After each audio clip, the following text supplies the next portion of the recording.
mengikuti KKN, lalu yang kedua materi apa saja yang sebagai pertanggungjawaban KKN, bentuk KKN-nya seperti apa, dan terakhir itu nanti akan ada evaluasi KKN virtual atau KKN digital ya.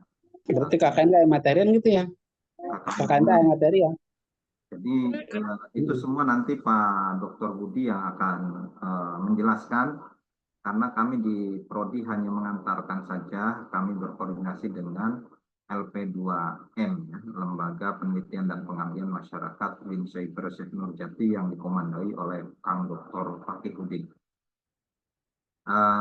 Mungkin itu saja prolog. Semoga teman-teman bisa mendengarkan secara seksama dan nanti review atau apa namanya rekaman bisa di apa namanya di share ya ke teman-teman yang tidak mengikuti kegiatan ini, atau bisa lihat di link YouTube. Nanti link YouTube LP2M PJJ ya. Kami persilahkan teman-teman bisa melihat itu semua, dan tolong bisa jaga kekompakan. Dan waktu lalu itu saya sebagai ketua jurusan minta teman-teman untuk melakukan MOU, ya salah satu diantaranya nanti KKN-nya apakah di lokasi masing-masing atau kan bisa di lokasi orang lain. Ini juga kita mengikuti arahan dari Kang Budi ya. Terima kasih banyak.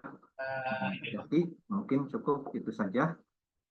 Ilahan anta maksudana wal musta'an wabillahi taufiq wal hidayah wal muwaffiq ila aqwamit thoriq. Wassalamualaikum warahmatullahi wabarakatuh. Waalaikumsalam warahmatullahi wabarakatuh.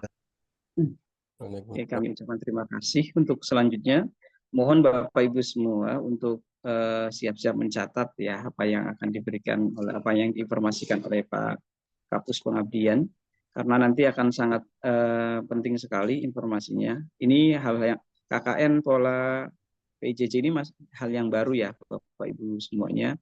Maka mungkin banyak informasi penting yang perlu Bapak Ibu catat, dan nanti mohon disampaikan ke semua anggota kelasnya masing-masing. Baik, Bapak Ibu semua, untuk selanjutnya kita akan mendengarkan pemaparan terkait dengan KKN untuk jurusan PJJ PAI. Kepada Bapak Dr. Budi Manfaat, kepada beliau kami silakan. Baik, terima kasih. Zaki, suara terdengar? Kurang besar Pak suaranya. Kurang besar ya? Sudah kurang cukup? tinggi. Sudah cukup? Tinggi deh. Ya, cukup ya? Pak. Oke. Monggo Pak. Baik, Assalamualaikum warahmatullahi wabarakatuh. Waalaikumsalam warahmatullahi wabarakatuh. Bismillahirrahmanirrahim. Alhamdulillahilladzi la tatimmu sholihatu illa bihi. Wassallallahu ala sayyidina wa maulana Muhammadin wa ala alihi wa sahbihi. Yang saya hormati Bapak Kajur PJJ PAI ya, beserta segenap jajarannya ya. Di sana ada Mas Sekretaris ya. Dan Bapak Ibu semuanya peserta PJJ PAI yang saya cintai ya. Saya mohon izin share, Mas Zaki, bisa ya? Bisa Pak. Sudah terlihat Bapak Ibu? Ya, sudah terlihat Pak. Baik. Baik, Bapak Ibu mohon izin saya diberi amanah untuk menyampaikan terkait dengan program kuliah kerja nyata atau KKN untuk mahasiswa PJJ PAI ya. Jadi yang pertama saya ucapkan dulu salam kenal ya Bapak Ibu semuanya, saya Budi Manfaat ya. Mungkin satu-satunya nama Budi di Indonesia yang bermanfaat ya. Jadi ceritanya di Indonesia itu sangat banyak sekali nama Budi ya. Ada Budi Gunawan, Budi Waseso, Budi Doremi. Kalau di list mungkin ribuan ya nama Budi di Indonesia. Tapi dari sekian banyak nama Budi ya, sepertinya yang bermanfaat cuma satu ya. Jadi nama saya Budi Manfaat ya. Silakan cek di Google ketik Budi Manfaat, ternyata yang muncul cuma satu ya. Berarti nama Budi di Indonesia ternyata baru ada satu di dunia. Begitu ya Mas Zaki ya. Baik, Bapak Ibu, saya mohon izin untuk menyampaikan terkait dengan konsep KKN untuk mahasiswa PJJ PHI ya. Jadi ini adalah desain khusus ya. Jadi kita rancang khusus memang untuk program pendidikan jarak jauh. Nah, mungkin saya berangkat dulu dari istilah jarak jauh itu sendiri ya. Jadi kawan-kawan mahasiswa ini kan sebutannya adalah mahasiswa PJJ begitu ya, pendidikan jarak jauh ya. Tapi istilah jarak jauh itu perlu kita renungkan kembali begitu ya, karena konsep jarak itu sudah banyak mengalami perubahan ya. Jadi kalau dulu pada mulanya jarak itu selalu dikaitkan dengan titik lokasi begitu ya. Jadi berapa jarak antara Medan dengan Cirebon. Maka orang menyebutnya biasanya dengan kilometer ya. Jadi dia melihat titik lokasi antara Medan dengan Cirebon. Lalu konsep jarak itu berubah, berkembang ya. Yaitu orang kemudian mengkaitkan jarak itu bukan terkait dengan posisi, tapi adalah terkait dengan transportasi ya. Berapa jarak Medan Cirebon, lalu orang bisa menyebut 2 jam kalau naik ini ya, 5 jam kalau naik ini. Jadi mereka mengkaitkan jarak itu dengan transportasi ya atau waktu. Nah, hari ini konsep jarak itu sudah jauh mengalami perubahan sehingga orang sekarang mengkaitkan konsep tentang jarak itu adalah terkait dengan akses begitu ya. Jadi seberapa cepat informasi di Cirebon itu bisa diakses dari Medan, begitu ya. Oh, nggak sampai hitungan menit, ya bahkan detik itu juga bisa diakses. Sehingga Cirebon dengan Medan itu kemudian hari ini orang mungkin menyebutnya tidak ada jarak, begitu ya. Nah, itu yang perlu kita sadari bahwa ternyata meskipun sebutannya adalah jarak jauh, kita ini terasa dekat. Merasakan itu nggak Bapak Ibu? Merasakan ya? Oke, merasakan. Baik. Nah, lalu kemudian konsep tentang jarak itu adalah berkaitan dengan interaksi, begitu ya. Jadi seberapa jauh kita ini dalam proses pembelajarannya atau seberapa dekat pembelajaran yang kita lalui ini. Itu adalah berkaitan dengan proses interaksi yang kita alami begitu ya. Jadi walaupun kita jauh, saya di Cirebon, Bapak Ibu di Medan ya, atau Bapak Ibu ada di Papua, ada yang di ini macam-macam ya saya lihat ya, ada yang di Madura dan seterusnya. Sebarannya sangat tinggi ya. Tapi karena kita masih bisa berinteraksi ya, masih bisa memberi feedback, masih bisa memberi dukungan-dukungan informasi dan seterusnya ya. Secara umum berarti masih ada interaksi, maka kita menyebut pendidikan ini dekat gitu ya. Nah, sebaliknya meskipun kita itu melangsungkan pembelajaran dalam satu atap kelas di sebuah sekolah begitu atau di sebuah perguruan tinggi ya, di ruang yang sama, di bawah satu atap yang sama, guru dan murid jaraknya itu berdekatan begitu.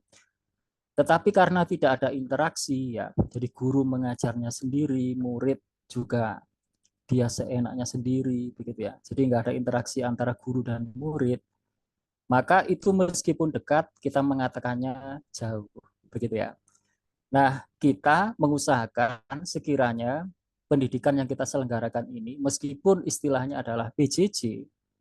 Jadi meskipun istilahnya itu adalah pendidikan jarak jauh, tapi kita selalu berusaha untuk bagaimana itu terasa dekat ya, dengan adanya interaksi, adanya feedback ya, adanya dukungan-dukungan dalam berbagai hal ya, yang itu kemudian menjadikan kita dekat ya. Mudah-mudahan kita merasakan begitu ya. Baik. Nah, saya menginjak ke Saya ingin memulai slide ini dengan satu penggambar ini Bapak Ibu ya. Ini konteksnya begitu ya. Jadi saya ingin memulai cerita tentang KKN ini dari konteks besarnya dulu begitu ya. Jadi kita itu hidup dalam sebuah ruang perguruan tinggi begitu ya. Jadi kita ini disebut sebagai akademisi ya, akademisi perguruan tinggi.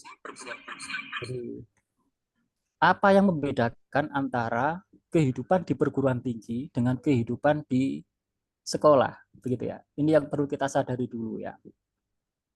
Jadi ada perbedaan yang nyata ya, ada perbedaan yang dasar sekali antara kehidupan di sekolah dengan kehidupan di perguruan tinggi. Mungkin kita ini ya Bapak Ibu ya, ada suara-suara noise ya, mungkin barangkali bisa diamankan dulu ya. Baik, kita renungkan hal ini Bapak Ibu, apa yang membedakan antara kehidupan di sekolah dengan kehidupan di perguruan tinggi ya. Karena kalau ini tidak kita sadari, nanti kita mengiranya sama ya. Kita mengira sama bahwa sekolah dan perguruan tinggi itu sama saja ya. Nah, kalau sama saja, maka kenapa dia disebut perguruan tinggi ya? Kenapa enggak disebut sekolah saja ya? Pastilah itu karena ada sesuatu yang membedakan antara sekolah dengan perguruan tinggi. Nah, di antara yang paling dasar yang membedakan antara sekolah dengan perguruan tinggi itu adalah perguruan tinggi itu punya amanah untuk memproduksi ilmu, pengetahuan, dan teknologi baru. Yang amanah itu tidak ada di sekolah. Ya. Jadi kalau di sekolah itu tidak ada amanah untuk memproduksi ilmu, pengetahuan, dan teknologi baru, atau IPTEK kita menyebutnya. Tapi di perguruan tinggi itu ada amanah itu ya. Jadi ada amanah untuk memproduksi ilmu, pengetahuan, dan teknologi baru. Ya. Jadi kalau mau disebut amanah kita yang paling utama itu dua, begitu ya, yang mencirikan perguruan tinggi dengan sekolahan. Jadi yang pertama adalah produksi ilmu, pengetahuan, dan teknologi baru. Yang kedua adalah memproduksi manusia baru yang berilmu pengetahuan. Itu dua hal ya. Jadi yang pertama tadi, memproduksi ilmu, pengetahuan, dan teknologi baru.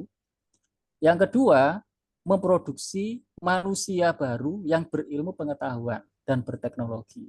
Gitu ya. Jadi yang pertama itu melalui penelitian, yang kedua itu melalui pengajaran atau pendidikan. Nah, maka di perguruan tinggi penelitian itu menjadi penciri begitu ya. Yang itu tidak dibebankan pada sekolah ya. Jadi di sekolah itu nggak ada beban atau nggak ada amanah untuk penelitian ya. Jadi tidak ada amanah untuk memproduksi ilmu, pengetahuan, dan teknologi baru. Jadi amanah yang paling utama kalau di sekolah itu adalah menyebarluaskan atau mengembangkan ilmu, pengetahuan, dan teknologi ya melalui pendidikan itu. Nah, maka istilah Tridharma perguruan tinggi itu harus menjadi pegangan kita gitu ya. Jadi sebagai insan perguruan tinggi ya, kita tidak boleh lupa dengan Tridharma. Ya. Tri itu 3, Dharma itu kebaktian, begitu ya. Jadi 3 kebaktian. Jadi Tridharma itu kita biasa menyebutnya adalah pendidikan, penelitian, pengabdian, begitu ya. Meskipun kalau kita menyebut seperti itu konon urutannya tidak tepat, begitu ya. Jadi kalau saya lebih cocok mengikuti apa yang digagas oleh Prof. Maman Jauhari ya. Beliau menyebut yang harus disebut pertama itu adalah penelitian, begitu ya. Dan juga beliau menyebut harusnya bukan Tridharma, tapi adalah Catur Dharma. Jadi harusnya adalah 4 dharma, bukan 3 dharma ya. Jadi 4 dharma itu adalah penelitian. Ya, penelitian itu tujuannya adalah untuk memproduksi ilmu, pengetahuan, dan teknologi baru. Kalau itu sudah dihasilkan, lalu dipublikasikan, diumumkan, disebarluaskan. Jadi kita tulis publikasi ilmiah, begitu ya. Nah, kalau itu sudah kita sebarluaskan, maka dharma kita yang berikutnya adalah ya pendidikan itu ya. Jadi hasil-hasil riset di perguruan tinggi itu justru yang paling utama itu adalah menjadi bahan agar pendidikan di perguruan tinggi itu, begitu ya. Sehingga nanti di perguruan tinggi itu hasil-hasil penelitian harus menjadi sumber atau bahan ajar utama, begitu ya. Nah, setelah itu nanti dharma yang berikutnya kita perluas, yaitu berupa pengabdian kepada masyarakat. Nah, begitu ya. Jadi apa yang kita hasilkan dari perguruan tinggi, yaitu berupa ilmu pengetahuan dan teknologi baru, itu kemudian kita terapkan di masyarakat, begitu ya. Kita sebarluaskan ke masyarakat, ya. Kita didikkan, ya, mungkin kita latihkan, yang intinya adalah kita terapkan, yang ujung-ujungnya adalah untuk kesejahteraan hidup masyarakat. Nah, dan begitu seterusnya ya. Jadi begitu itu kita terapkan di masyarakat, nanti akan kelihatan oh ternyata masih ada sisi-sisi yang perlu dikembangkan lebih lanjut. Oh ternyata hasil riset yang kita hasilkan selama ini masih ada kekurangannya.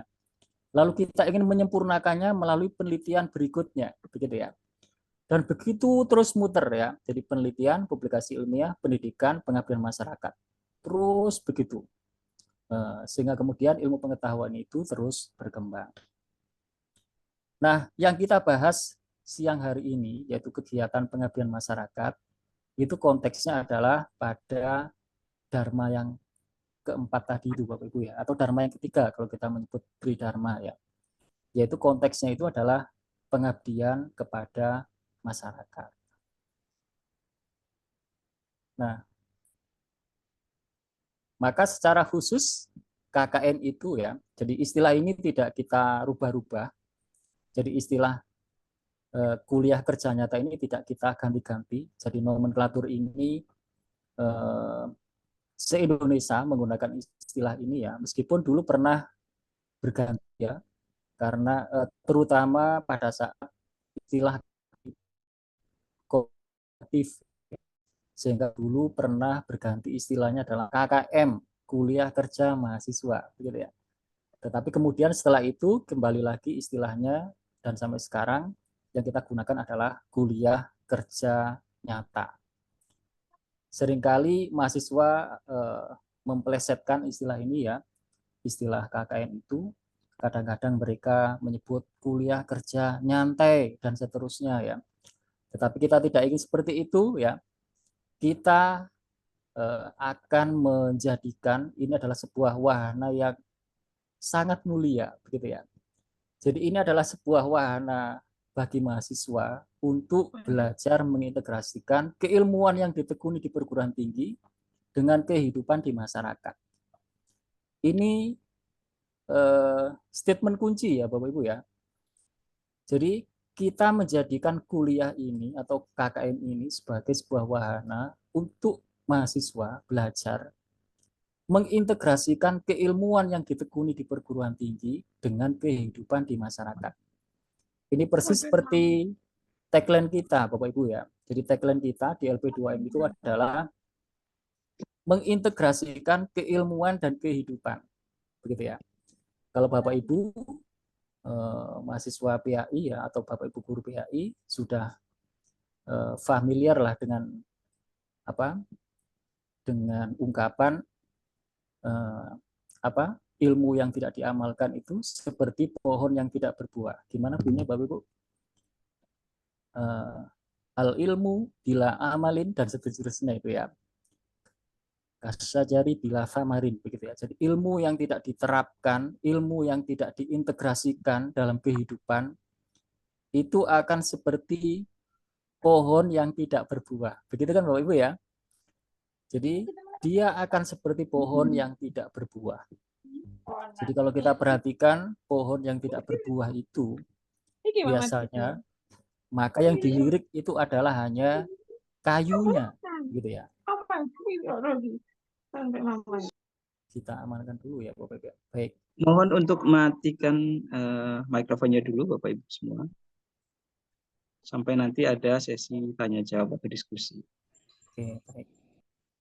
Nah, jadi ilmu yang tidak diterapkan, ya, diamalkan, maka akan seperti pohon yang tidak berbuah. Jadi kalau kita renungkan, pohon yang tidak berbuah itu biasanya dia hanya dilirik kayunya, begitu ya.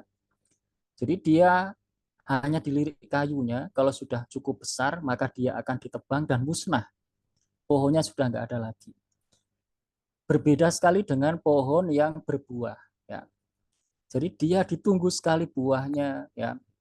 Lalu setelah berbuah, dia dirawat kembali, ya, dipupuk, disirami, dinantikan lagi buahnya. Ya. Setelah berbuah, dia dinantikan kembali, dirawat kembali, dipupuk lagi, dinantikan lagi buahnya, dan seterusnya. Ya. Nah, kita ingin seperti pohon yang berbuah, bukan seperti pohon yang tidak berbuah yang kemudian tidak panjang usianya.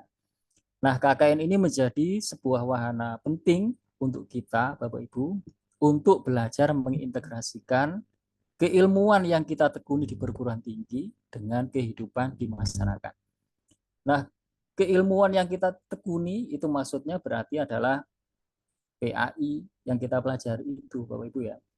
Jadi ini adalah mahasiswa PAI, berarti bagaimana ilmu agama Islam yang kita tekuni ini kemudian nanti kita integrasikan dalam kehidupan masyarakat. Jadi nanti KKN itu akan menjadi wahana itu ya. Jadi kita tidak boleh memandang KKN ini terlalu pragmatis ya.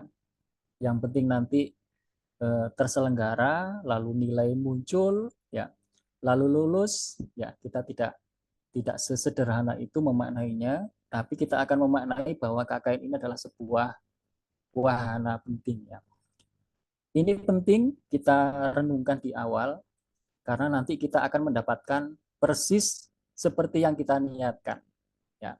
Laka manawaita. Bagimu adalah seperti yang kamu niatkan.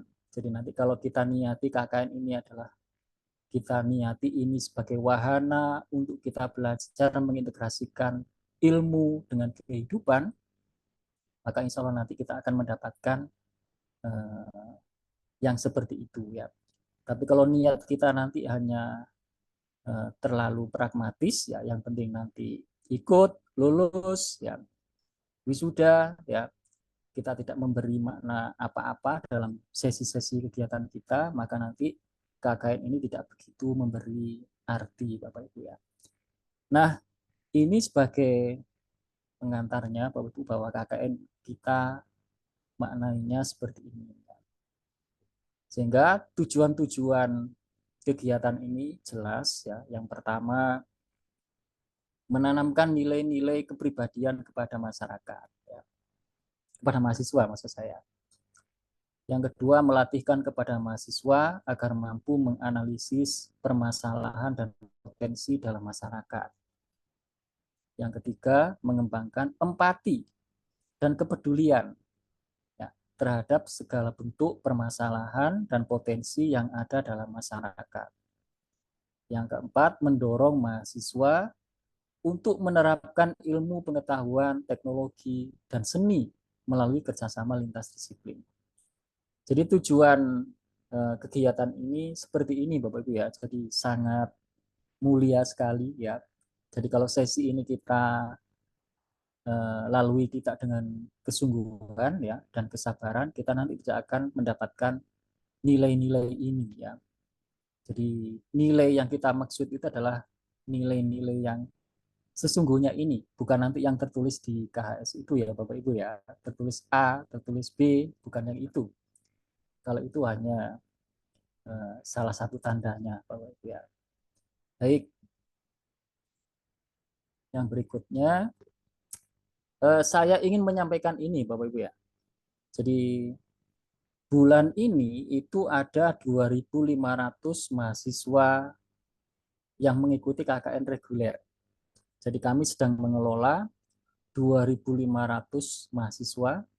Tanggal 11 Juli besok mereka akan diberangkatkan di 16 kecamatan, ya, totalnya ada 168 desa di Kabupaten Cirebon. Jadi mereka itu satu kelompok itu ada 15 mahasiswa. Jadi setiap kelompok itu dari berbagai program studi dicampur begitu. Lalu mereka diterjunkan di desa-desa. Ya, jadi satu kelompok, satu desa. Mereka dibimbing oleh satu dosen pembimbing lapangan. Itu selama 40 hari, Bapak Ibu ya. Jadi KKN-nya itu selama 40 hari. Nah, itu KKN reguler ya. Yang 2.500 mahasiswa tadi itu yang saya sebut, itu mereka adalah mahasiswa reguler ya, bukan program PJJ ya. Nah, khusus untuk mahasiswa PJJ, PAI ya, dan ini adalah angkatan yang pertama, kita tidak mungkin mendesainnya sama persis dengan mereka, begitu ya. Jadi kalau saya lalu mengelompokkan Bapak Ibu, ya, setiap kelompok ada 15, ya, lalu mereka harus dikirim ke desa-desa, rasanya sulit, rasanya berat, ya, rasanya tidak mungkin, ya, pertimbangannya banyak sekali. Jadi Bapak Ibu ini posisinya menyebar se-Indonesia, ya, sebarannya merata, hampir merata. Bapak Ibu juga sebagian besar sambil bekerja. Bapak Ibu juga sebagian besar itu sudah berkeluarga, begitu ya. Jadi kalau kita mengikuti atau menyamakan persis modelnya seperti KKN reguler itu sangat tidak mungkin ya. Maka kita merancang khusus KKN untuk mahasiswa PJJ PH ini ya. Jadi tidak sama dengan model KKN yang reguler, Bapak Ibu ya. Nah, jadi ini kebijakan yang pertama, Bapak Ibu ya. Jadi kita merancangnya khusus, jadi tidak sama dengan program KKN reguler. Tapi terkait dengan tujuannya sama, Bapak Ibu ya. Jadi tujuan KKN ini sama dengan KKN reguler ya. Dan fungsi KKN ini juga sama sebagai wahana untuk kita belajar bagaimana mengintegrasikan keilmuan yang kita tekuni di perguruan tinggi dengan kehidupan di masyarakat. Jadi tentang itu sama. Jadi yang tidak sama itu adalah nanti bentuknya, ya, bentuknya seperti apa. Nah, Bapak Ibu pasti menunggu-nunggu bentuknya nanti seperti apa ya, begitu ya. Bapak Ibu sudah PPL belum ya? Belum ya? Belum, Pak. Belum. Oke, belum. Baik. Baik, ini sekaligus saya ingin menjelaskan apa perbedaan antara KKN sama PPL ya, supaya nanti kita tahu persis ya. Jadi apa sih nanti yang membedakan antara KKN dan PPL? Jadi kegiatan yang seperti ini diklaim KKN apa diklaim PPL ya? Nah, berarti kita harus tahu dulu secara mendasar apa yang membedakan antara KKN dengan PPL. Jadi yang jelas ya, yang sangat mendasar, perbedaan antara KKN dan PPL itu adalah kalau PPL Bapak Ibu itu terkait dengan keprofesian ya. Kalau KKN itu terkait dengan kemasyarakatan ya. Jadi nanti kalau Bapak Ibu mempraktekkan bagaimana mengajar di sekolah ya untuk anak-anak sekolah, itu KKN atau PPL Bapak Ibu? PTN. PPL. Karena itu terkait dengan keprofesian. Kan jurusan ini itu arah profesinya kan sebagai pendidik ya, sebagai pendidik di sekolah atau madrasah. Sehingga praktek atau latihan mengajar di sekolah atau untuk anak sekolah itu adalah PPL, bukan KKN. Begitu ya. Nah, kalau KKN dia berkaitan dengan kemasyarakatan ya. Jadi nanti ini sasarannya, segmennya itu adalah masyarakat umum, begitu ya. Jadi masyarakat luas, yang lebih luas, dan itu nggak berkaitan dengan profesi kependidikan tadi itu ya. Jadi ini harus clear dulu supaya nanti kita bisa memilah, oh ini bisa diklaim kegiatan KKN, oh yang ini klaimnya BPL dan seterusnya. Nah, baik. Yang ini yang utama sebenarnya Bapak Ibu. Jadi kami ingin memperkenalkan ini sebenarnya. Jadi di judul yang tadi paling depan, di slide paling awal, itu saya memberinya tulisan di paling atas, itu adalah sosialisasi awal Bapak Ibu ya. Jadi pertemuan kita pada siang hari ini, saya menyebutnya sosialisasi awal. Jadi saya baru memperkenalkan konsep besarnya atau desain besarnya. Nanti detailnya seperti apa ya, laporannya kayak gimana ya, nanti link pendaftarannya di mana dan seterusnya, itu nanti akan kami share menyusul Bapak Ibu ya.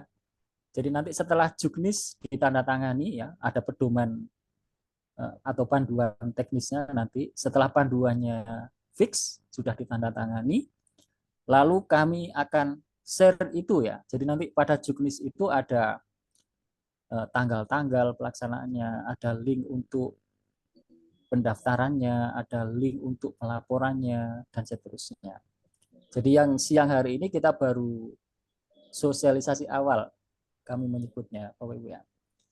Nah, nanti bentuk kegiatan KKN kita tidak akan, atau Bapak Ibu tidak akan dibagi-bagi dalam kelompok ya. Maksudnya Bapak Ibu tidak akan dikelompokkan ya, dan juga tidak akan diterjunkan ke desa. Nanti bentuk kegiatannya saya membaginya menjadi 3 macam ya. Jadi ada 3 macam kegiatan yang nanti itu bisa diklaim sebagai kegiatan KKN-nya Bapak Ibu, begitu ya.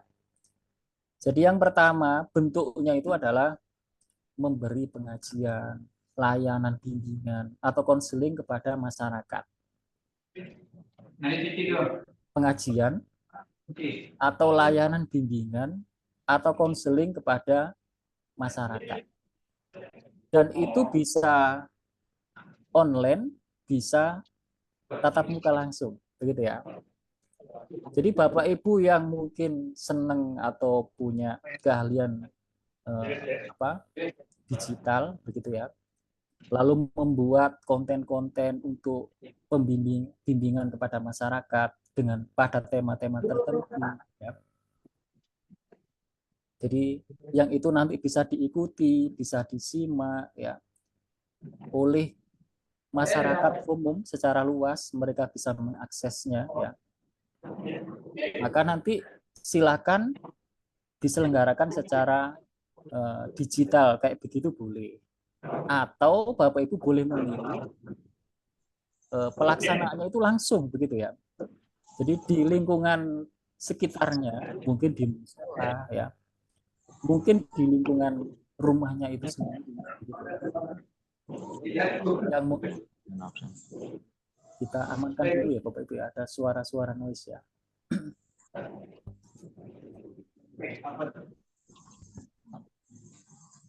Nah, jadi itu bentuk yang pertama ya, jadi memberi pengajian atau layanan bimbingan atau konseling kepada masyarakat.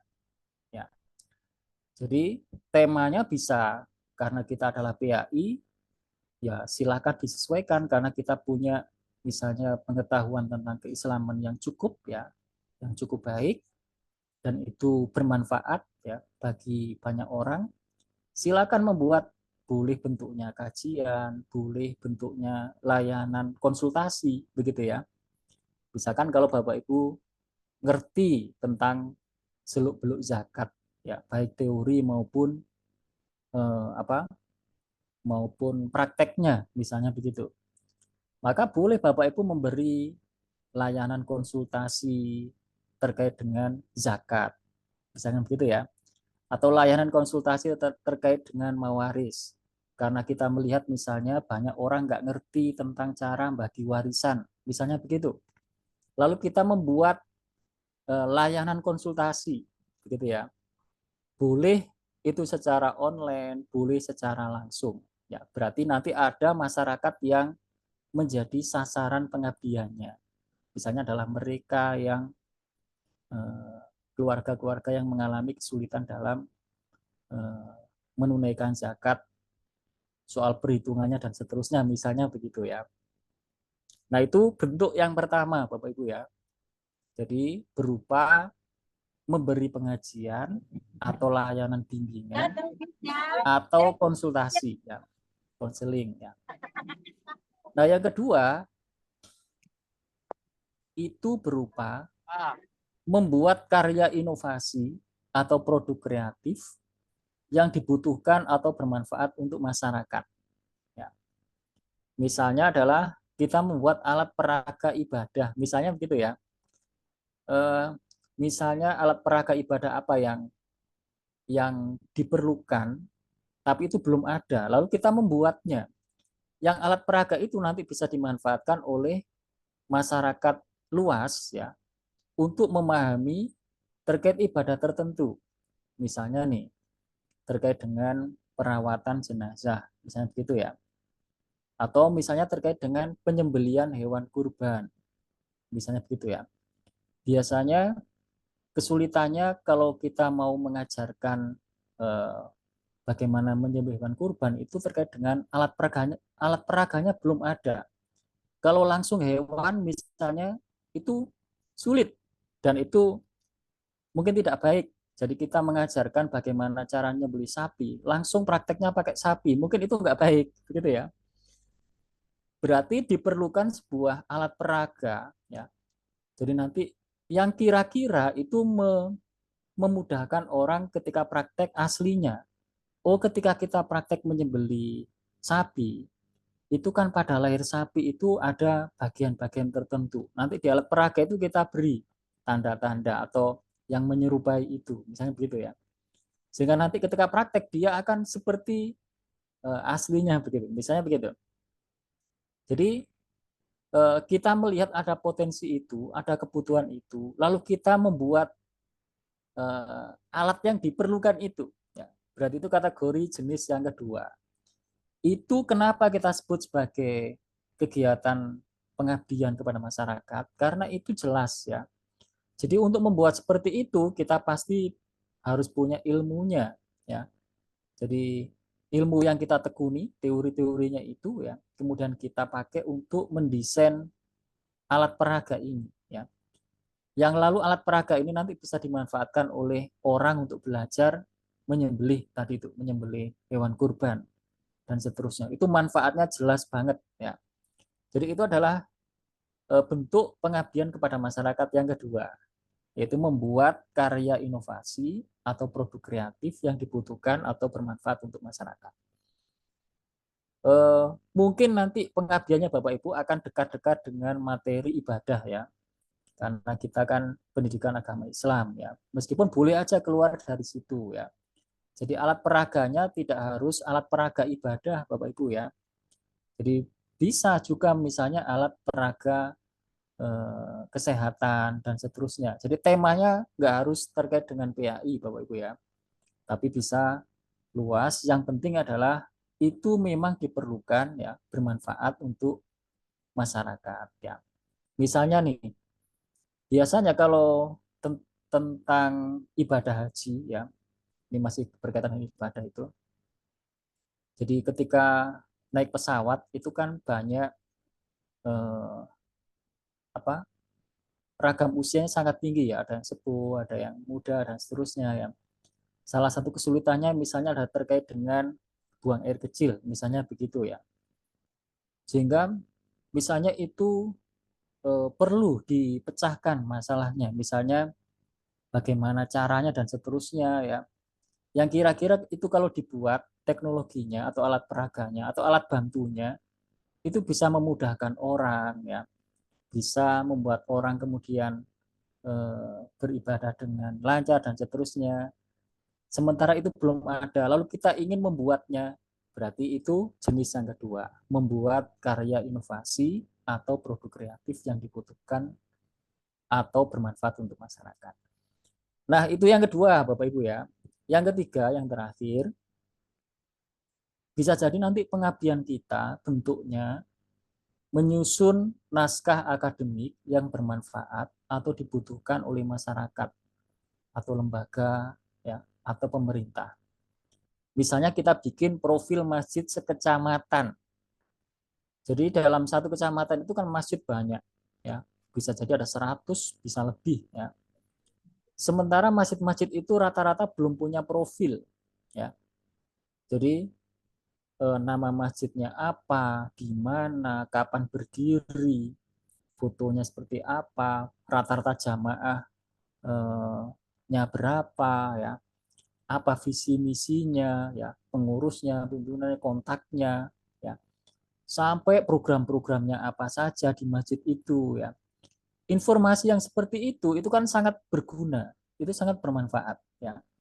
Sehingga kalau ada orang ingin tahu, jadi masjid-masjid mana yang sudah punya program-program yang cukup banyak ya, maksudnya cukup aktif ya. Mana masjid-masjid yang ternyata belum punya fungsi-fungsi pengembangannya, dia baru menjalankan fungsi ibadah saja ya. Belum ada fungsi-fungsi pendukung lainnya dan seterusnya. Nah, kalau kita membuat itu ya, itu bisa diklaim sebagai pengabdian kepada masyarakat ya. Berarti nanti kita perlu survei ya, kita mendata gitu ya. Nah, masjid berapa? Nggak harus satu kecamatan, Bapak Ibu ya. Boleh juga satu kabupaten. Begitu ya. Jadi silakan, itu manfaatnya clear banget Bapak Ibu. Atau kita bikin buku profil desa. Desa mana yang dimaksud? Ya desa Bapak Ibu tinggal aja. Di desa Bapak Ibu belum ada profil desanya misalnya. Padahal di desa Bapak Ibu itu potensinya luar biasa, tapi belum dikenal begitu ya. Jadi lalu kita buat profilnya, desa ini dikenal sebagai desa ini, memiliki ini. Jadi banyak informasi yang bisa disajikan di buku profil itu.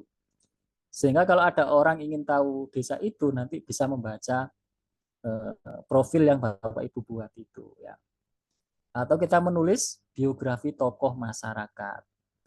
Jadi kalau di kampung Bapak Ibu ada tokoh yang menginspirasi ya, jasanya luar biasa banyak ya, tapi tidak banyak orang mengenalnya karena memang belum ada orang yang pernah menulisnya. Lalu Bapak Ibu menulis tokoh tersebut ya. Ini tokoh yang sudah wafat ya. Atau tokoh besar yang masih hidup boleh ya. Dan semacamnya. Nah, itu bentuk pengabdian yang ketiga Bapak Ibu ya. Jadi nanti model-model yang bisa diklaim sebagai pengabdian masyarakat sekitar 3 ini Bapak Ibu ya. Disilahkan nanti tentang teknis detailnya ada pada buku panduan. Misalnya nanti mungkin ada pertanyaan begini, Pak, yang dimaksud memberi pengajian itu apakah cukup sekali? Ya. Jadi sekali memberi pengajian lalu diklaim seperti sudah ikut KKN, tidak Bapak Ibu ya. Jadi nanti KKN ini didesain 3 SKS Bapak Ibu ya. Jadi KKN ini didesain 3 SKS. 3 SKS itu artinya berarti 3 kali 50 jam. Ya. Berarti 50 jam kali 3, 150 jam. Itu kalau di rata-rata, itu settingan normalnya adalah didesain 40 hari. Begitu ya, 40 hari. Seperti KKN reguler, mereka diterjunkan ke desa itu 40 hari. Berarti yang KKN ini juga yang disebut memberi pengajian, ya, memberi layanan bimbingan, itu bukan hanya sekali 2 kali Bapak Ibu, tapi yang kira-kira setara dengan 3 SKS ya. Jadi sekian kali yang kalau dihitung itu setidaknya 150 jam minimalnya. Nah, gitu ya Bapak Ibu ya. Jadi nanti teknisnya atau detailnya ada pada buku panduan teknis ya. Kira-kira ini Bapak Ibu ya. Maka nanti tahapan kita itu pasti kita awali dengan refleksi sosial. Jadi kita mulai dengan merenungkan, mencermati, dan menganalisis kondisi sosial masyarakat di sekitar kita. Jadi refleksi ini bertujuan untuk mengenali, mengidentifikasi ya. Yang kita kenali itu adalah ada potensi apa ya, ada harapan apa, atau ada kebutuhan apa di masyarakat kita. Jadi apa yang kita berikan ke masyarakat atau yang kita abdikan ke masyarakat itu harus berdasarkan refleksi sosial ini ya. Memang itu yang dibutuhkan ya. Memang itu yang menjadi potensi ya. Memang itu yang diharapkan. Nah, untuk kita bisa tahu bahwa itu masalahnya atau itu potensinya, ya kita harus refleksi sosial dulu Bapak Ibu. Jadi kita mendengarkan apa sih yang menjadi harapan masyarakat, kita mengamati. Oh, ternyata banyak di sekitar masyarakat di sekitar kami itu orang tua yang tidak begitu peduli terhadap anaknya atau pendidikan anaknya. Masih banyak orang tua yang terlalu sibuk bekerja, ya, tidak begitu peka dan peduli dengan kebutuhan pendidikan anak. Misalnya begitu. Lalu kita menciptakan sesi-sesi parenting misalnya ya. Jadi kita lalu memberi pengajian atau memberi layanan konsultasi ya, atau bimbingan terkait dengan parenting. Jadi kita milih parenting ada alasannya tadi karena kita melihat ya hasil observasi atau wawancara kita salah satu kebutuhannya adalah itu gitu. Jadi nanti tema itu muncul setelah kita melakukan refleksi sosial. Kira-kira ini Bapak Ibu yang saya sampaikan ya, ini sebagai sosialisasi awal. Nanti secara detail ya akan ada panduan teknis ya, setelah itu ditandatangani ya atau disahkan akan kami share ke Bapak Ibu semuanya ya. Mudah-mudahan kita selalu diberi kesehatan, kesuksesan dan penuh dengan keberkahan Bapak Ibu ya. Ini PJJ angkatan pertama ya Bapak Ibu ya. Bisa mudah-mudahan KKN PJJ yang dirancang pertama kali di tahun ini nanti bisa menginspirasi KKN-KKN berikutnya. Terima kasih Bapak Ibu. Assalamualaikum warahmatullahi wabarakatuh. Waalaikumsalam warahmatullahi wabarakatuh. Waalaikumsalam warahmatullahi wabarakatuh. Dihaturkan terima kasih kepada Bapak Kapus Pengabdian Masyarakat Bapak Dr. Budiman Patmesi. Bapak Ibu sekalian, betul sekali. Tadi saya ingat ini Pak Budi terkait dengan pembuatan profil itu beberapa tahun yang lalu kan banyak kasus bahwa masjid dikuasai oleh golongan tertentu. Mungkin dengan adanya profil seperti itu bisa menjadi yang sangat penting bagi pengelola masjid ya, bahwa memang masjid ini secara kultur itu memang ada datanya.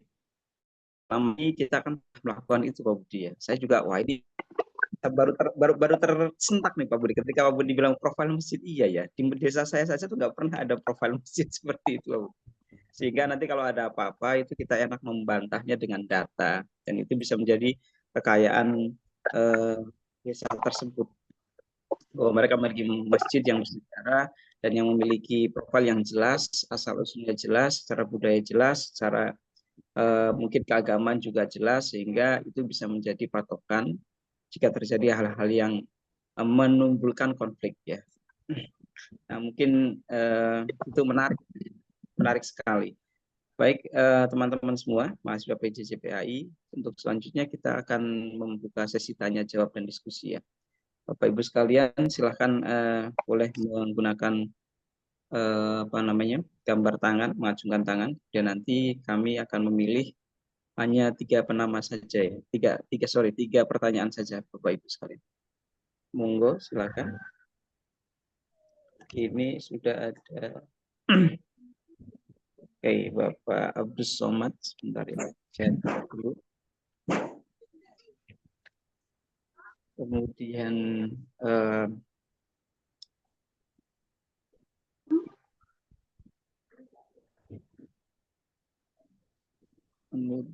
ada Iin Chandra, ya.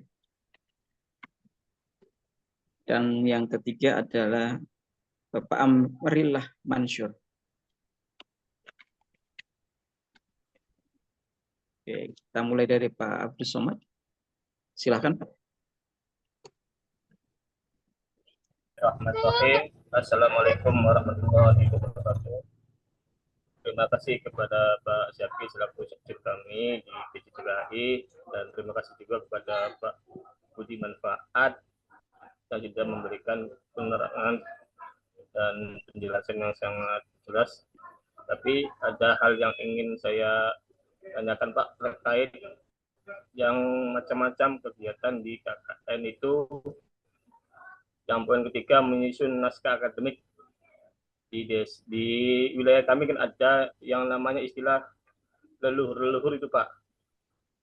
Mungkinkah itu bisa dijadikan KKN kami, dalam arti kami mencoba mencatat sejarah mereka dalam sebuah laporan sehingga disusun dan menjadi sebuah laporan. Apakah itu diperbolehkan Pak Budi? Oke. Demikian. Baik. Ya, demikian. Terima kasih. Ya, terima kasih.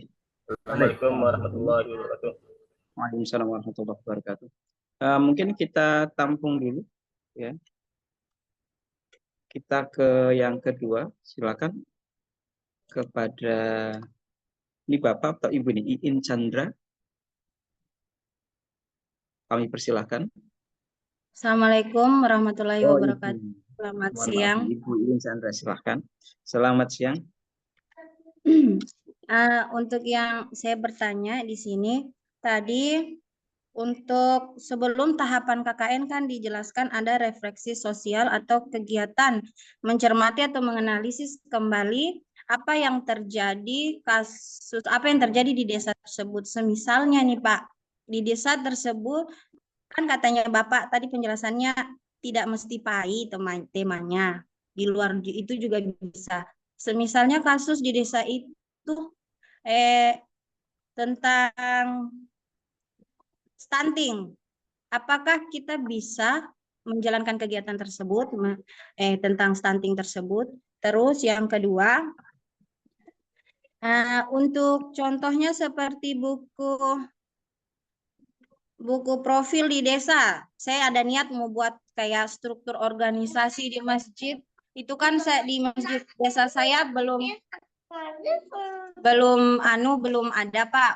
Saya rencana mau buat itu dengan buku profil masjid. Apakah ini dia nanti setelah jadi untuk bentuk laporannya seperti apa Pak? Apakah di PDF-kan, di-upload di portal atau bagaimana? Terima kasih Pak. Baik. Terima kasih Ibu Iin Chandra. Selanjutnya penanya yang ketiga Bapak Amrillah Mansur. Kami persilahkan Pak. Oke, terima kasih Pak. Assalamualaikum warahmatullahi wabarakatuh. Waalaikumsalam. Yang ingin saya tanyakan tadi belum disinggung masalah kelompok Pak. Yang saya ingin tanyakan itu apakah karena kita ini lintas provinsi, sementara kalau misalnya bagaimana pedoman yang lalu harus cukup 10 orang, lalu solusinya bagaimana ini? Yang ingin saya pahami untuk kesempatan ini, apakah sifatnya kita secara mandiri atau berkelompok, Pak? Mungkin itu. Terima kasih. Assalamualaikum warahmatullahi wabarakatuh. Assalamualaikum warahmatullahi wabarakatuh. Terima kasih Pak Amrillah Mansur. Ini ada beberapa pertanyaan Pak Budi. Saya akan rangkum Pak Budi. Yang pertama dari Bapak Abdus Somad. Yang pertama itu terkait dengan kegiatan di KKN menyusun naskah akademik. Pak Abdus Somad ini punya contoh, misalkan apakah bisa kalau misalkan dia menulis nama-nama leluhur itu kemudian nanti dijadikan sebuah laporan, dan apakah itu bisa untuk diklaim sebagai tugas di KKN. Itu yang pertama. Yang kedua dari Ibu Iin Chandra, ini ada beberapa pertanyaan.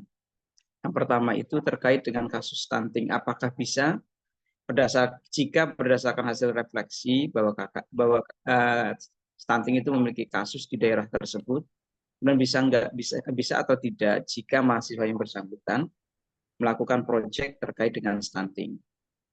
Dan yang kedua, terkait dengan buku profil di desa berupa organisasi dan profil desa, apakah itu bisa dilakukan? Tapi kalau dari penjelasan Pak Budi tadi sebenarnya bisa. Cuman yang menjadi keraguan Bu Chandra itu adalah bagaimana bentuk laporan tersebut. Apakah bentuknya berupa PDF atau bagaimana? Dan yang terakhir dari Bapak Amrillah Mansur, nah ini terkait dengan kelompok. Nah ini karena mahasiswa PJ itu kan tempatnya berbeda-beda Pak ya. Nah apakah bagaimana pengaturan kelompoknya? Maunya disatukan dalam satu desa Pak? Kan nggak mungkin ya Pak ya. Jadi ini bagaimana terkait dengan pembagian kelompok tersebut? Monggo Pak Budi, kami persilakan. Oke, baik. Ada 3 penanya ya, luar biasa ya. Menunjukkan antusiasme yang luar biasa Bapak Ibu ya. Saya ingin menjawabnya mulai dari yang terakhir Bapak Ibu ya, karena nanti akan berimplikasi ke 2 penanya yang lain. Tadi ada pertanyaan dari Pak Amrillah ya, tentang apakah ini nanti secara mandiri atau berkelompok ya. Di awal tadi sudah saya singgung bahwa desain KKN PJJ tidak sama dengan desain KKN reguler. Itu kunci Bapak Ibu ya. Jadi kita tidak akan mengelompokkan Bapak Ibu ya, lalu kemudian kelompok tersebut kita kirim ke desa secara fisik, betul-betul ke desa, bukan yang seperti itu Bapak Ibu ya. Jadi kita berbeda. Nanti modelnya nanti tetap ada kelompok, tapi kelompok yang kita maksud itu adalah kelompok bimbingan Bapak Ibu ya, yang nanti setiap kelompok itu ada DPL-nya. Jadi ini adalah DPL untuk membimbing nanti Bapak Ibu. Nah, kelompok yang dimaksud tadi itu bukan kelompok yang nanti terjunnya sama di lokasi yang sama, tidak. Tapi kelompok yang dimaksud itu adalah kelompok bimbingan. Ya sama seperti gini. Ada satu dosen membimbing skripsi 10 mahasiswa, gitu aja lah. Ya. Jadi nanti 10 skripsi itu kan judulnya macam-macam, penelitiannya juga di tempat yang berbeda-beda, tapi pembimbingnya sama, gitu ya. Jadi nanti desainnya Pak Amrillah, individu pelaksanaannya, tapi nanti Bapak Ibu akan dikelompokkan, dan kelompok yang dimaksud itu adalah kelompok bimbingan, begitu ya. Jadi kalau ada 10 orang nanti bimbingannya sama ke dosen A ya, sama-sama ke dosen A. Tapi nanti pengabdiannya dari 10 orang itu bisa beda-beda temanya dan lokasinya juga berbeda ya. Dan juga mungkin nggak ada kaitan satu dengan yang lain. Begitu Bapak Ibu ya.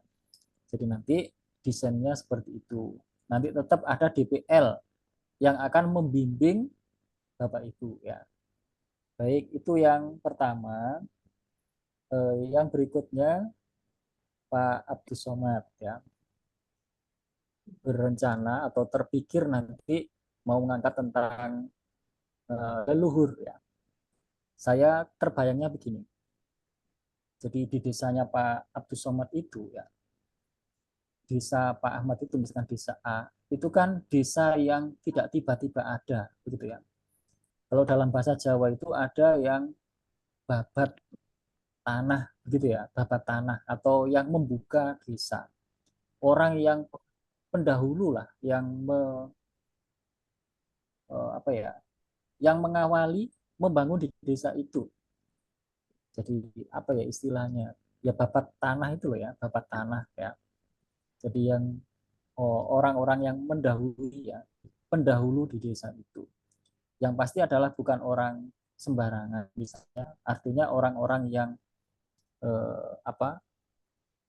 peka dan peduli dengan generasi penerusnya ya, sehingga kemudian membangun desa itu dan seterusnya. Lalu Pak Abdus Somad itu ingin menulis itu, jadi ingin membuat naskah akademik yang menggambarkan atau menceritakan tentang leluhur desa itu ya. Jadi leluhur yang saya pahami tadi itu adalah pendahulu di desa itu ya, yang turun temurun ya, lalu dilanjutkan dengan generasi ini ada nama-nama ini dan seterusnya ya, yang mereka itu kiprahnya luar biasa di bidang ini. Kalau itu bisa dilakukan, bisa ditelusuri, maksudnya kita punya sumber informasinya, ada orang yang bisa mengisahkan itu, ada naskah-naskah primer yang mungkin sebagai bahan untuk menceritakan hal itu ya. Jadi ada orang yang bisa diwawancarai untuk menceritakan itu, silakan dilakukan, Pak. Berarti kita punya bahannya ya untuk menulis tentang pendahulu desa itu ya. Yang tadi Pak Abdul Somad menyebut leluhur begitu ya. Tapi pertimbangannya yang kedua juga adalah kebermanfaatan begitu Pak ya. Jadi yang pertama tadi, apakah itu bisa dilakukan? Bisa. Bisa itu berarti kita sudah studi, oh ada orang yang bisa menceritakan, sumbernya ada, bahan-bahan untuk menulis itu ada. Karena kalau nggak ada, kita nggak bisa nulis, Pak. Jadi kalau kita nggak punya sumber orang yang bisa menceritakan itu, ya nggak ada tulisan-tulisan yang bisa dipakai sebagai bahan untuk menulis itu, kita nggak bisa menulis tentang hal itu. Kalau ada, berarti bisa kita lakukan. Lalu pertimbangan yang kedua, setelah bisa kita lakukan, kita jawab, apakah ini bermanfaat? Begitu. Jadi pertanyaan yang kedua itu, apakah naskah ini kalau saya buat, itu akan memberikan manfaat kepada banyak orang, ya, bermanfaat bagi masyarakat? Oh iya, naskah ini akan memperkenalkan pada generasi penerus, ya, bahwa ada orang yang mendahului, yang membangun ini, dan seterusnya. Kalau mereka tahu tentang sejarah itu, mereka akan mudah untuk mensyukuri desanya. Karena dia sudah mengenali dan mensyukuri desanya, dia akan cinta pada desanya. Kalau dia sudah cinta pada desanya, dia akan membangun desanya, dan seterusnya. Berarti itu kita bisa menunjukkan manfaatnya. Maka silahkan itu dilakukan, Pak. Kita membuat naskah tentang leluhur atau pendahulu desa A, misalnya begitu, Pak. Mungkin seperti itu ya, Pak Abdul Somad ya. Jadi itu berarti model yang ketiga ya, model yang ketiga. Itu bagus, Pak. Bagus, Pak. Ya, maaf Pak, menyela Pak. Ini untuk tadi sumber itu kan mungkin kita bisa cari dari juru kuncinya tuh Pak. Kita bisa melakukan wawancara langsung itu Pak. Betul Pak. Betul. Atau dari buku-buku desa kalau ada itu. Betul. Betul. Begitu itu, Pak. Pak Budi. Ya, jadi kan di setiap leluhur itu kan mungkin ada juru kuncinya itu. Kita bisa wawancara ke mereka, kita catat. Kemudian kita susun itu. Betul Pak. Betul Pak. Betul seperti itu. Jadi tadi yang pertama yang kita jawab harus kita pikirkan, apakah ini bisa kita lakukan? Oh bisa. Yang kedua, apakah ini bermanfaat? Oh iya jelas, berarti kita lakukan.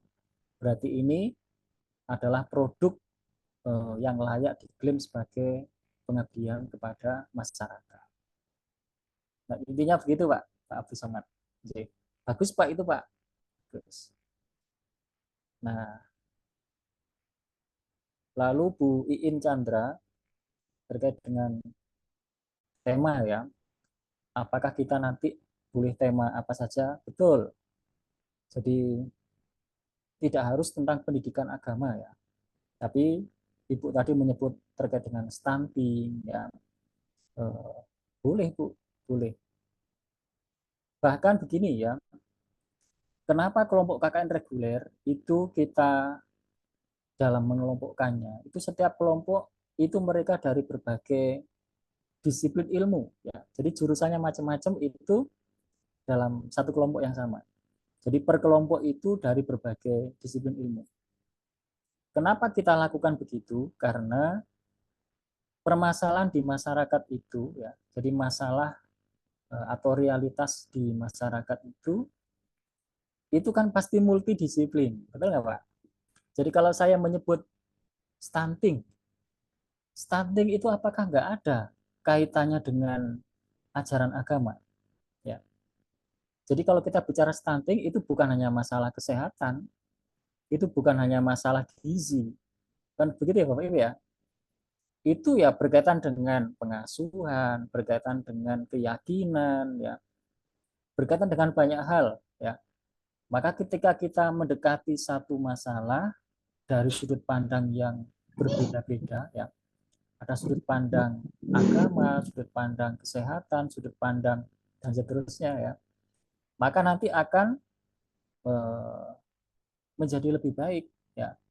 Jadi kalau satu masalah kita dekati dari berbagai sudut pandang, maka nanti akan menghasilkan sebuah pemecahan yang lebih komprehensif, ya.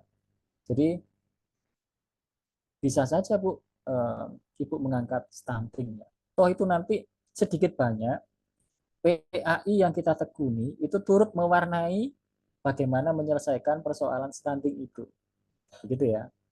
Jadi pasti berbeda orang itu kalau mengatasi stunting, ya, orang yang berlatar pendidikan Islam, ya, dengan orang yang hanya berlatar kesehatan, misalnya begitu.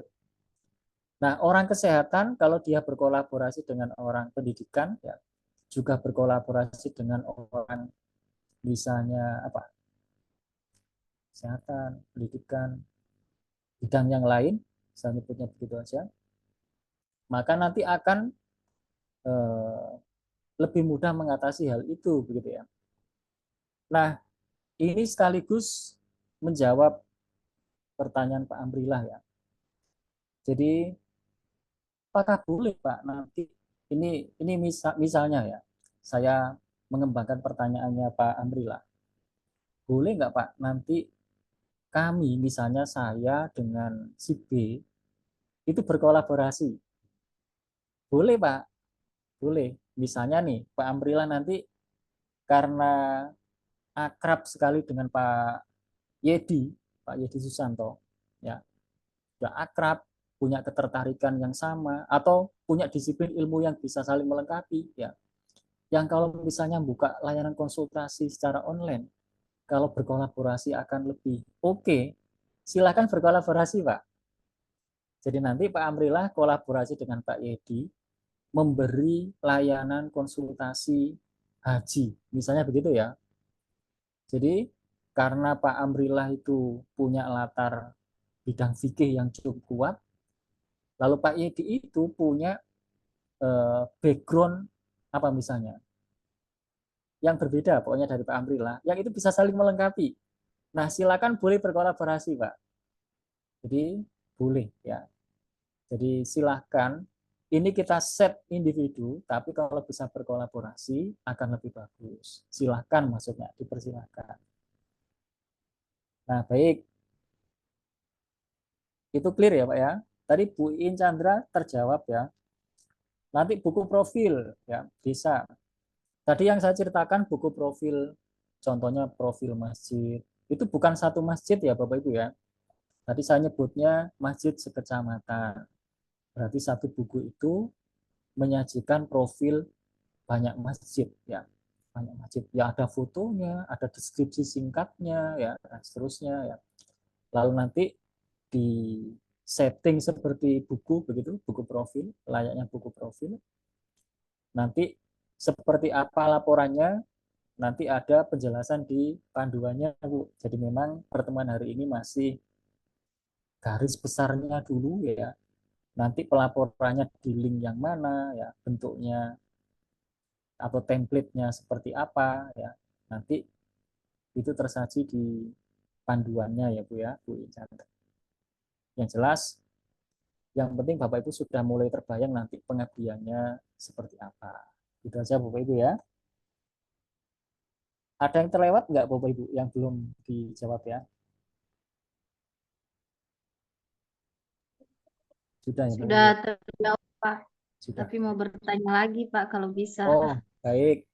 Boleh Bu. Ini Pak, masalah yang poin pertama tadi Pak, tentang pengajian atau konseling atau bimbingan itu. Mewakili ada pertanyaan teman di grup Grup. di ini Pak, PA. bertanya apakah boleh kita ambil video kegiatan yang di majelis taklim yang kita adakan setiap minggu dan kegiatan mengajar di TPA. Terima kasih Pak. Video tadi itu video orang lain atau video rekaman kita, Bu? Rekaman sendiri Pak. Oh, berarti Kegiatan pada proses majelis taklim kan ada biasa kegiatan majelis taklim setiap minggu dan pengajaran pada saat di TPQ atau TPA Pak. oke, berarti artinya ibu yang bersangkutan itu sudah terbiasa, sudah punya rekam jejak pengabdian seperti itu ya, Bu ya? Artinya Kadang-kadang Pak, kadang-kadang kadang-kadang. juga Oke. Pak. Artinya itu mau diklaim juga gitu ya, maksudnya ya. Apakah bisa Pak? Begitu saya Oke. bertanya, apakah bisa? Oke, baik. Jadi apakah yang seperti itu boleh diklaim gitu ya, Bu ya? Iya Pak, iya Pak. Baik, oke. Ya ini saya baru teringat ya. Bagus pertanyaannya. Kalau di KKN reguler, jadi mahasiswa non PJJ, itu ada satu alternatif namanya KKN rekognisi, Bu. KKN rekognisi itu adalah untuk mahasiswa yang sudah punya rekam jejak pengabdian yang cukup. Jadi mereka sejak semester 1, 2, 3, 4, mereka sudah biasa memberi layanan konsultasi, ya, sudah biasa di masyarakat itu sebagai apa begitu, ya, yang itu adalah kerja-kerja kemasyarakatan, pengabdian. Nah, mereka para mahasiswa yang sudah punya rekam jejak seperti itu, mereka bahkan nggak perlu ikut KKN reguler. Jadi mereka cukup mengajukan pengakuan, ya. Nanti ada template-nya sendiri, ya. Itu KKN rekognisi. Rekognisi itu pengakuan.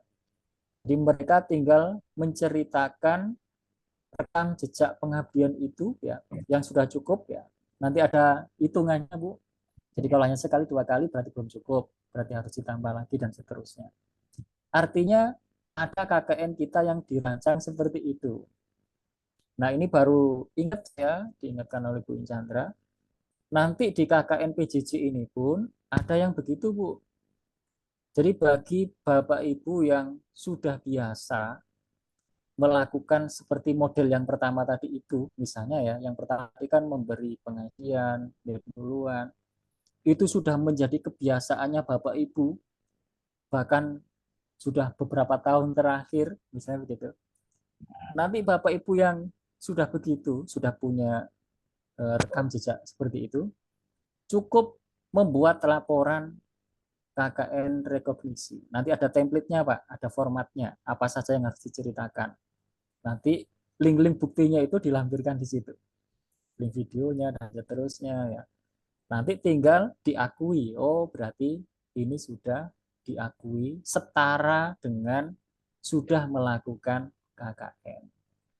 Nah, itu nanti itu skema yang lainnya Bapak ya, skema alternatif. Jadi nanti di panduan juga akan muncul seperti itu, akan kami jelaskan bahwa ada yang model KKN rekognisi untuk mahasiswa yang sudah punya rekam jejak pengabdian yang cukup. Ini terima kasih Bu Iin Chandra ya mengingatkan.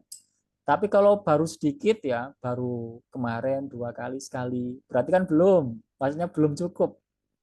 Berarti silakan melakukan lagi atau menambah kira-kira nanti setara dengan ya 40 hari itulah ya, atau 40 kali. Kira-kira gitu ya Bu Iin Chandra ya.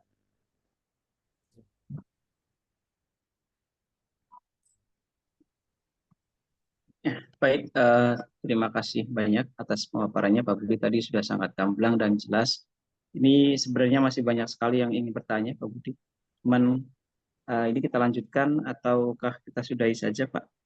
Kalau sesi sekarang sudah nggak ada, nanti kita bisa lanjut. Nanti kan ada panduan teknis yang akan kita share ya. Dan juga nanti kita akan terus melayani kalau ada pertanyaan dan seterusnya Bu. Jadi ini bukan pertemuan satu-satunya, insya Allah ya Pak. Ya Fahmi ya. Baik Bapak Ibu semua, Ini mengingat waktu yang sudah semakin sore. Nah, Bapak Ibu semua, ini saya bacakan rangkuman hasil pertemuan kita pada sore hari ini ya, Bapak Ibu. Yang pertama itu terkait dengan KKN, ya, yang dimaksud dengan jarak itu adalah akses informasi, Bapak Ibu. Dan kita harus menjadikan KKN sebagai sebuah wahana mengintegrasikan keilmuan dan di perguruan tinggi kepada masyarakat. Kemudian dari model KKN yang ada, PJJPAI di WIN ISSC itu memberikan dua model. Yang pertama itu model reguler, dan yang kedua adalah model rekognisi. Bapak Ibu semua, dua model ini dan bagaimana cara pelaporannya dan hal-hal yang lain terkait dengan dua model tersebut nanti akan ada di buku panduan yang akan disediakan oleh pihak Kapus Pengabdian Masyarakat LP2M dalam hal ini. Kemudian terkait dengan proses KKN yang reguler, ada 3 hal atau 3 model yang bisa Bapak Ibu gunakan. Yang pertama itu terkait dengan pengajian, konsultasi, atau produk kreatif. Kemudian yang kedua itu membuat karya yang inovatif yang berguna bagi masyarakat. Yang ketiga adalah pembuatan naskah akademik. Hal ini misalkan adalah membuat profil, sebuah profil masjid ya. Tapi yang harus digarisbawahi oleh Kapus Pengabdian bahwa profil itu tidak hanya satu masjid misalkan, tapi banyak masjid. Kemudian dalam prosesnya Bapak Ibu ada beberapa kegiatan yang perlu dilaksanakan sebelum melaksanakan KKN, sudah melaksanakan KKN. Yang pertama itu melakukan refleksi, Bapak Ibu semua melaksanakan refleksi terkait dengan problem atau kegiatan atau proyek yang Bapak Ibu akan lakukan. Kemudian yang kedua melaksanakan perencanaan kegiatan. Yang ketiga baru melaksanakan kegiatan, dan yang terakhir adalah melakukan pelaporan. Kemudian terkait dengan proses pengelompokan Bapak Ibu semua, bahwa yang dimaksud dengan pengelompokan adalah pengelompokan pembimbing, bukan kelompok lokasi Bapak Ibu semua ya. Jadi lokasinya bisa berbeda-beda, tapi kelompok atau pembimbingnya bisa saja sama. Judulnya, temanya, proyeknya mungkin saja berbeda, akan tetapi pembimbingnya nanti bisa sama. Mungkin itu yang bisa saya rangkum dari pertemuan pada hari ini ya. Bapak Ibu semua, terima kasih atas perhatiannya dan waktunya. Monggo sama-sama kita tutup kegiatan pada sore hari ini dan membaca hamdalah bersama-sama. Alhamdulillah. Terima kasih. Assalamualaikum warahmatullahi wabarakatuh. Waalaikumsalam warahmatullahi wabarakatuh.